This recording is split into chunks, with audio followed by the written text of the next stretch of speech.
release Bilbo this afternoon into his home environment. Hopefully he'll continue to do well and will forgive us at some point for taking him off his patch and giving him a rather unsettled few days. We just trapped Bilbo as a single cat. That's absolutely fine. When you're trapping, doesn't matter whether you're trapping 1 or you're trapping 20. The point is to get them sterilised to try and minimise the overpopulation of the cats. Some quick reminders about trapping, particularly if you are doing group trapping. My first recommendation is that if you do want to do group trapping, that you do it first with an experienced people who have done it before if you can. That will help a big time. It certainly did for me. Remember to set your traps at dusk or early evening or at night time. Don't ever actually set them during the day. Tag your trap with the location when you set it, at the location where the trap is. Keep a list of the number of traps that you are putting out and where you set them. That is important. Set your traps along known routes of where your cats are. Make sure that the traps are covered with a sheet or a towel of some sort, and as much as possible away from human interference. That means away from places that humans will see them and possibly interfere with the traps. Don't set them through the daytime. That's not just to do with heat, it's to do with visibility. Again, people may come over and try and tamper with the traps.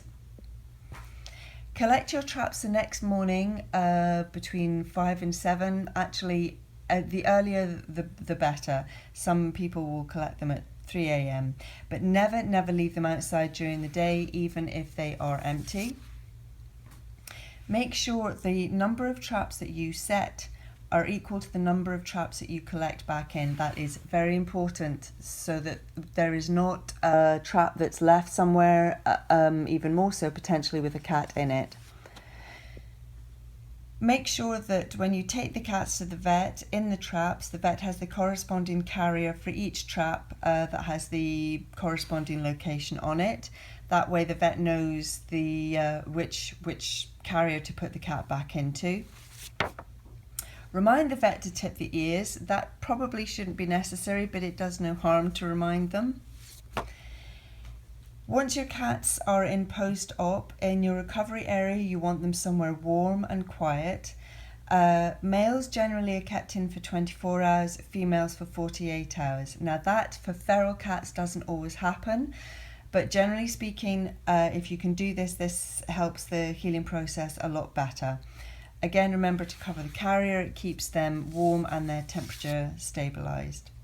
Do keep a lookout for any infection or illness. This will be quite obvious. The cats will be very groggy to begin with, but as they come round, they will either revert back to their normal state, or you will be aware that there is something not right. Call the vet immediately, take them back to the vet if you are in any doubt about their recovery.